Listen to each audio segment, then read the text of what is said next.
Hello students, हमने पिछली class में फर्स्ट ऑर्डर रिएक्शन की इक्वेशन डिराइव कर ली थी। आज अपन देखते हैं उसी इक्वेशन से रिलेटेड एक expression, half life. Half life half life का मतलब होता है time in which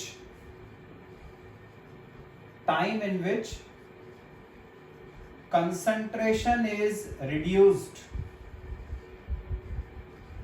to half of initial value.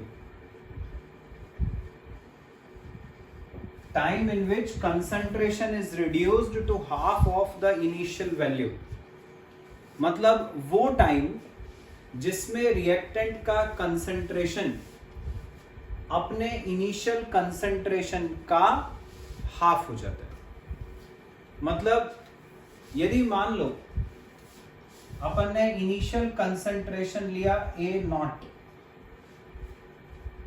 तो हाफ लाइफ के बराबर टाइम के बाद, हाफ लाइफ को हम लिखते हैं T हाफ, ये जो कंसंट्रेशन होगा वो इसका आधा हो जाएगा। मतलब पहले A0 था तो अब A0 बाय 2 हो जाएगा। यदि हमने एक और हाफ लाइफ ली फिर आधा हो जाएगा, तो A0 बाय 2 का हाफ, A0 बाय 4 मतलब A0 bye 2 square.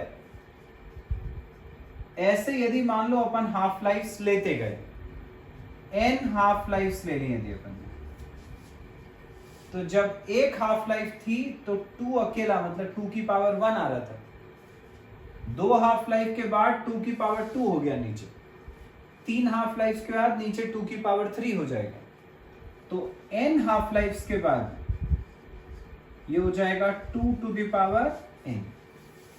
After 1 half life 2 to the power 1, after 2 half life 2 to the power 2, after n half life 2 to the power n। तो ये फाइनल कंसंट्रेशन की वैल्यू आ जाती है after n half lives. तो final concentration of reactant हो जाता है A0 upon 2 to the power n। यहां पर n क्या है? n है number of half lives, number of half lives. अब यदि मान लो अपन को ये नहीं दिया है कि नंबर ऑफ हाफ लाइफ्स कितनी है, तो उसको निकालने का एक फॉर्मूला होता है T upon T half. T का मतलब होता है गिवन टाइम और T हाफ का मतलब हाफ लाइफ।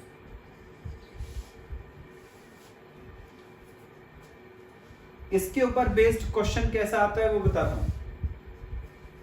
सपोज तुमको बोला है कि half life of a reaction है 2 आवर्स,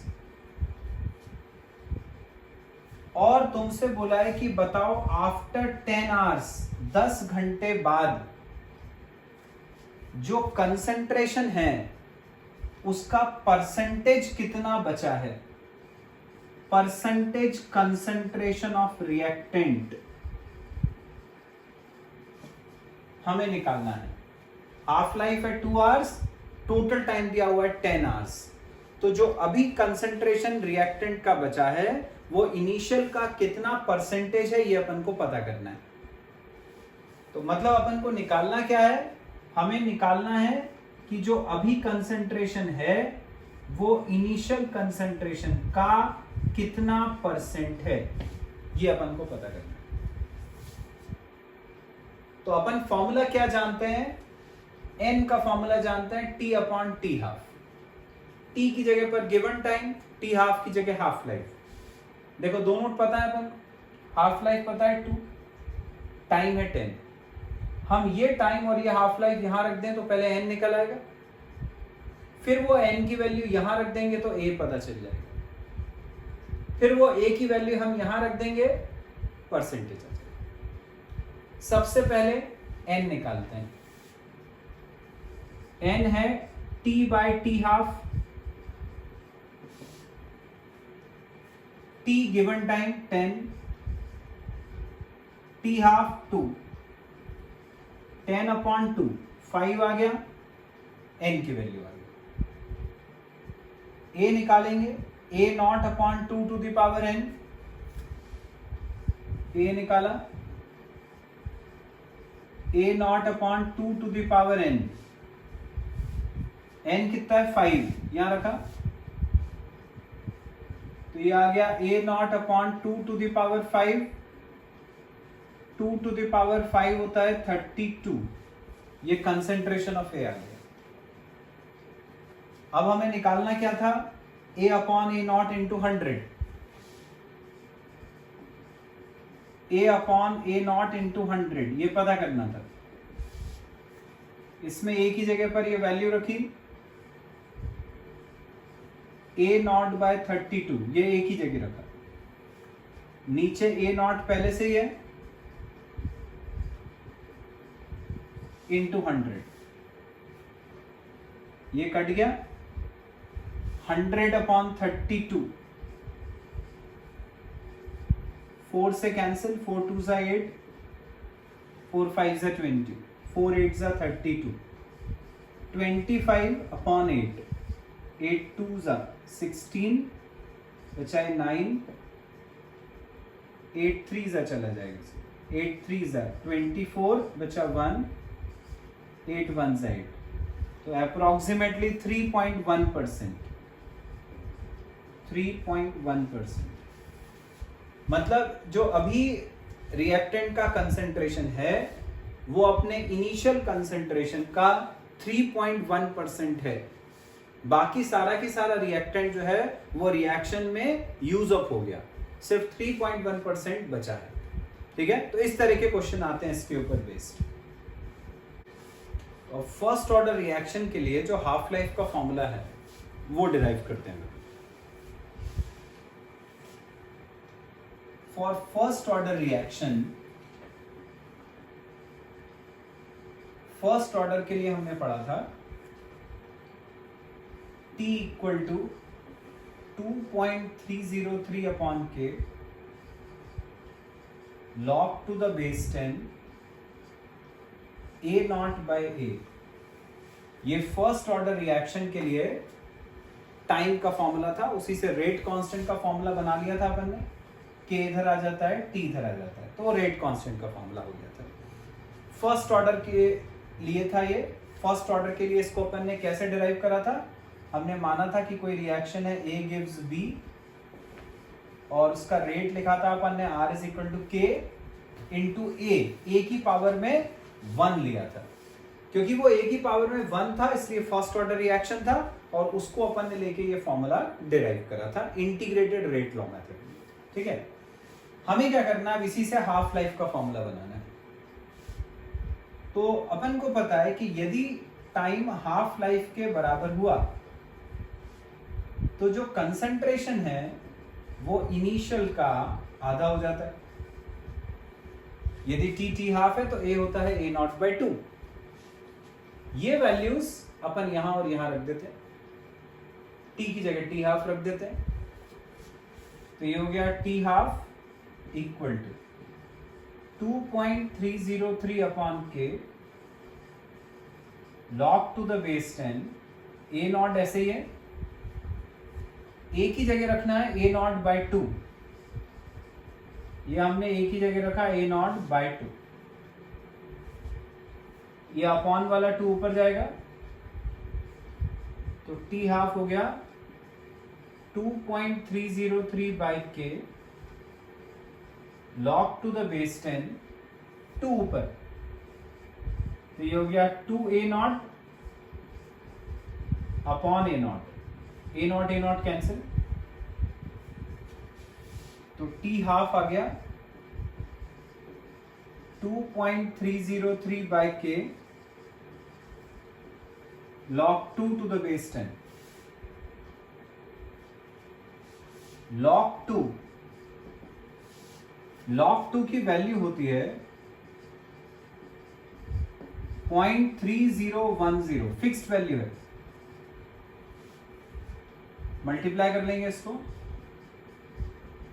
तो ये आ गया 0.693 बाय KSA। ये बन गया हाफ लाइफ का फॉर्मूला। क्योंकि ये फॉर्मूला हमने फर्स्ट ऑर्डर की जो इक्वेशन थी उससे डिराइव करा है, मतलब कि ये फॉर्मूला वैलिड है for first order reactions only. सिर्फ फर्स्ट ऑर्डर रिएक्शंस के लिए फॉर्मूला वैलिड है। आ गया समझ में? तो बच्चों अपन ने हाफ लाइफ का फॉर्मूला डिराइव कर लिया। जैसे मैंने बोला कि वो फॉर्मूला वैलिड है for first order reaction only. अब जरूरी नहीं कि जो रिएक्शन अपन देख रहे हैं वो फर्स्ट ऑर्डर का ही हो, किसी भी ऑर्डर का हो सकता है, सेकेंड ऑर्डर, थर्ड ऑर्डर। तो अब अपन एक रेट इक्वेशन डिराइव करेंगे, जैसे हमने फर्स्ट ऑर्डर के लिए डिराइव करी थी वैसे ही nth ऑर्डर के लिए डिराइव करेंगे, और फिर उसके लिए हाफ लाइफ का फॉर्मूला देखेंगे क्या होता है। तो rate equation for nth order वही इंटीग्रेटेड रेट लॉ मेथड से निकालेंगे जैसे अपन ने फर्स्ट ऑर्डर के लिए निकाली थी। सपोज इक्वेशन है A गिव्स प्रोडक्ट्स, ये रिएक्शन है, हमने इसका रेट लॉ लिखा R is equal to K A to the power. First order reaction के लिए हमने A की पावर 1 ली थी, अभी अपन nth ऑर्डर मान रहे हैं तो A to the power n हो जाएगा।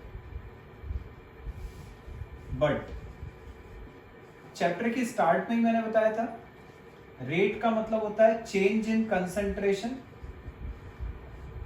Per unit time minus dA/dt। Minus लगाते हैं अपन क्योंकि हम रिएक्टेंट को ले रहे हैं। दोनों R की वैल्यूज हैं, दोनों का आपस में इक्वल करें, minus dA/dt equal to K A to the power n। अब A वाली सारी टर्म्स एक तरफ, बाकी एक तरफ, तो dA upon A to the power n, इसको इधर ले आए, dt को उधर ले जा रहा हूं, माइनस को उधर ले जा रहा हूं, equal to minus k dt। ऐसा आ गया।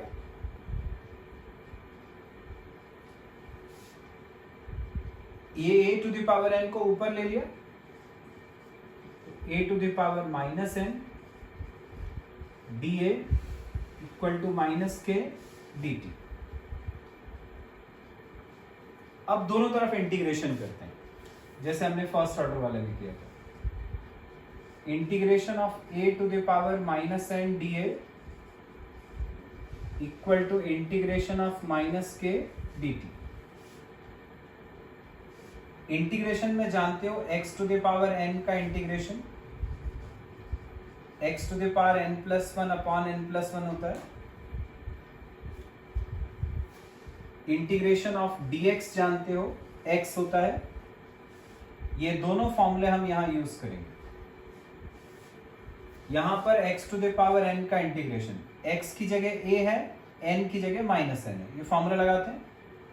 तो x की जगह रखा a, n की जगह माइनस n प्लस 1, नीचे माइनस n प्लस 1, ये लेफ्ट साइड का इंटीग्रल हो गया, इक्वल टू माइनस के बाहर जो कांस्टेंट है उसको बाहर ले लेते हैं, dx का इंटीग्रेशन x होता है, ऐसे dt का integration t plus integration constant c। अब सपोज कर लिया अपन ने कि जब टाइम 0 है इनिशियली शुरू में, तब कंसंट्रेशन है A0। ये वैल्यूज अपन इसमें सब्स्टिट्यूट करेंगे और C निकालेंगे। तो A की जगह रखा A0, माइनस n प्लस 1 ऐसे ही है, नीचे का माइनस n प्लस 1 ऐसे ही है। टाइम की जगह रखा 0, तो ये पूरा 0 हो गया, बचा C, ये C की वैल्यू है। ठीक है, टाइम की जगह 0 रखा तो ये पूरा एलिमिनेट हो गया, C बचा। ये जो C की वैल्यू आ गई, इसको C की जगह यहां वापस रख देते हैं, C की वैल्यू वापस C की जगह। तो ये हो गया A to the power minus n plus 1 upon minus N plus one equal to minus के टी, सी की जगह value plus a not to the power minus N plus one upon minus N plus one, ऐसा आ गया।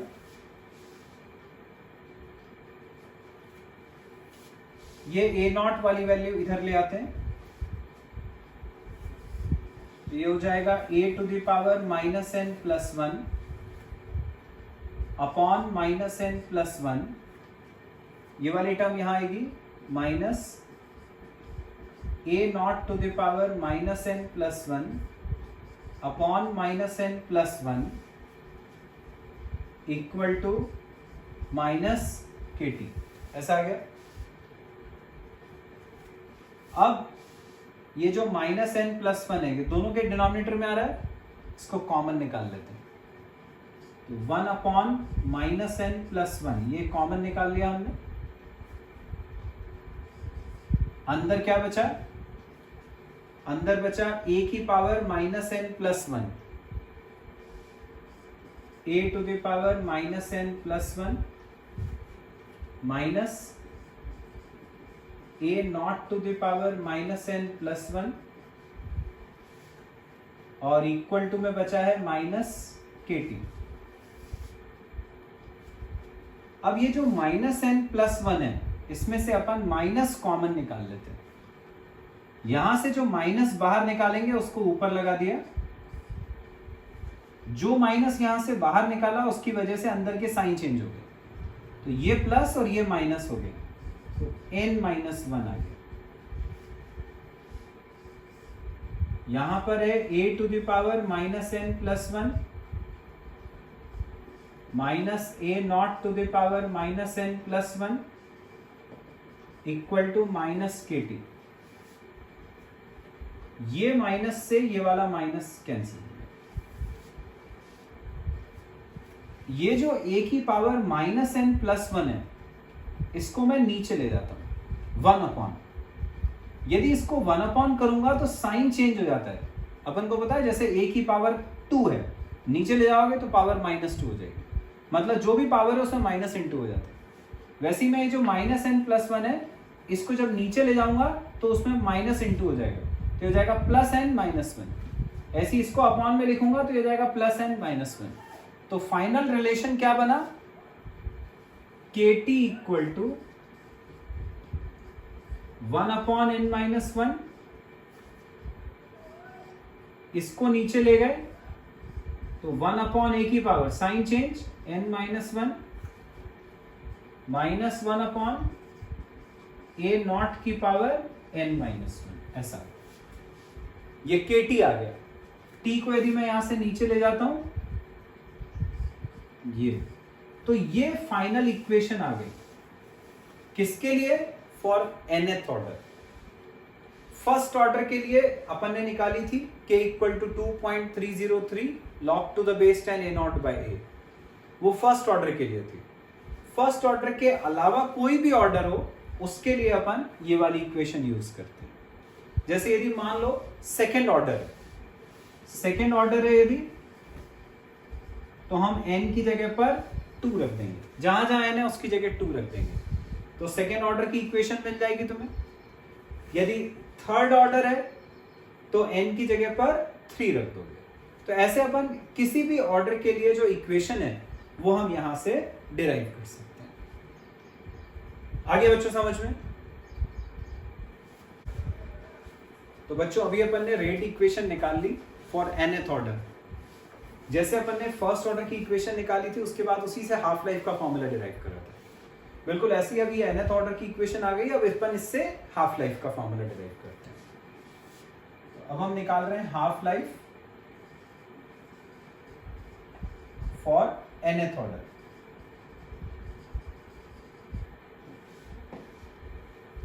अपन जानते हैं कि यदि टाइम हाफ लाइफ के बराबर होता है तो जो फाइनल कंसेंट्रेशन है वो इनिशियल का आधा हो जाता है। अपन को पता है कि nth ऑर्डर के लिए जो रेट कांस्टेंट है उसकी इक्वेशन ये होती है, अभी डिराइव करी थी अपन ने, हम इस इक्वेशन में ये वैल्यूज को डाल दें। टी की जगह रखना है टी हाफ, ए की जगह रखना है ए नॉट बाई 2। रखते हैं वैल्यू, के को ऐसी रहने दिया, टी की जगह रखा टी हाफ,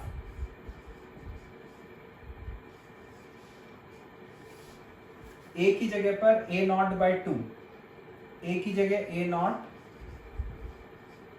बाई 2, पावर में n माइनस 1 है, ये पावर में n minus 1 minus 1 upon a naught की पावर n माइनस 1, ऐसा हो गया। टी हाफ को इधर ले जाते हैं, के को इधर, तो टी हाफ आ गया 1 upon k into n minus 1। अब ये जो पावर है n माइनस 1 वो पूरे की है, ए नॉट की भी है और 2 की भी है। तो यदि अलग अलग करोगे तो आएगा ए नॉट की पावर n माइनस 1 अपॉन 2 की पावर n माइनस 1, पर ये पूरी वैल्यू 1 के अपॉन में आ रही है, तो ये जो नीचे वाला 2 की पावर n माइनस 1 है ये ऊपर चला जाएगा, ये हो जाएगा 2 to the power n minus 1 upon नीचे क्या बचा, ए नॉट की power n minus 1 minus 1 upon a naught की पावर n माइनस 1, ऐसा आ गया। यहां पे ये 2 वाला टर्म ऊपर चला गया, ए नॉट नीचे रह गया। अब ये जो ए नॉट की पावर n माइनस 1 है ये दोनों के डिनोमिनेटर में कॉमन आ जाएगा, तो t half equal to 1 upon k into n minus 1 तो पहले से ही बाहर था, ए नॉट की पावर n माइनस 1 ये भी बाहर आ गया, तो अंदर क्या बचा, अंदर बचा 2 to the power n minus 1 minus 1, ये 2 to the power n minus 1 minus 1। ये हाफ लाइफ का फॉर्मूला आ गया, किसके लिए आ गया, for nth order, nth order के लिए। इसमें तुम देख सकते हो बच्चों कि यदि टी हाफ और ए नॉट में अपन रिलेशन देखें तो देखो ये पूरी टर्म कांस्टेंट है, ये कांस्टेंट है, तो मैं ये कह सकता हूं कि t half is proportional to 1 upon a naught की पावर n माइनस 1। तो टी हाफ ए नॉट की पावर n माइनस 1 के साथ इनवर्सली प्रोपोर्शनल होता है, मतलब जो भी ऑर्डर ऑफ द रिएक्शन होगा ए नॉट की पावर उससे एक कम आई। जैसे तुम याद करो फर्स्ट ऑर्डर के लिए, फर्स्ट ऑर्डर का टी हाफ जो था वो था 0.693 अपॉन के, उसमें तुम देखो ए नॉट था ही नहीं, ए नॉट नहीं था मतलब ए नॉट की पावर 0 थी। तो मैंने क्या बोला कि यदि nth ऑर्डर है तो ए नॉट की पावर में उससे एक कम आएगा, तो यदि ये फर्स्ट ऑर्डर है तो ए नॉट की पावर में क्या आएगा, उससे एक कम 1 माइनस 1 0, ये 0 पावर है, इसका मतलब कि ये छोड़ सकते हैं अपन। तो टी हाफ 0.693 अपॉन के जो अपन ने पढ़ा था। यदि मान लो सेकेंड ऑर्डर क्या है, सेकेंड ऑर्डर है तो यहां 2 माइनस 1 हो जाएगा, तो टी हाफ हो जाएगा proportional to 1 upon a not to the power 1, मतलब जो भी ऑर्डर है ए नॉट की पावर हमेशा उससे एक कम आएगी। तो ऐसे अपन किसी भी ऑर्डर के लिए हाफ लाइफ निकाल सकते हैं। तो अब इसके ऊपर बेस्ड क्वेश्चंस मैं वर्कशीट में दूंगा, उनको सॉल्व करो, फिर हम आगे के टॉपिक्स पढ़ेंगे। Thank you.